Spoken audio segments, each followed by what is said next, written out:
இப்ப இது வரைக்கும் அடிச்சதுக்கெல்லாம் பையாக்கு போதே கிடையாது. இப்போ போடுறான் பாரு, இதுதான் உண்மையான போதை. என்ன பையா, இது நான் பார்த்தா உண்மைதானே? ரெண்டு பேரும் என்னோட ஃப்ரெண்ட்ஸுங்க தான். போதை தெரிஞ்சதுக்கு அப்புறம் அடிக்க கூடாது, ஓகேவா? அச்சா பையா, அச்சா பையா. ஒரு பாட்டு ஒண்ணு பாடு பையா. குச்சினி மதப்பட்டி ஒரு நிமிஷம் பையா. சொல்லு. வாங்கிட்டு வரேன்.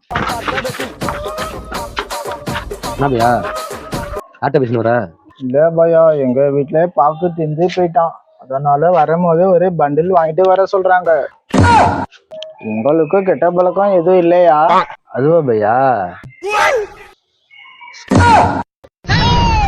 இப்ப புரியல, இப்ப புரியுது. ஆம்பளை புள்ளையே கண்ணடிச்சு பாக்குற நீ கைய பிடிக்கிற வடக்கன்ஸ் கூட பார்க்க மாட்டீங்களேடா.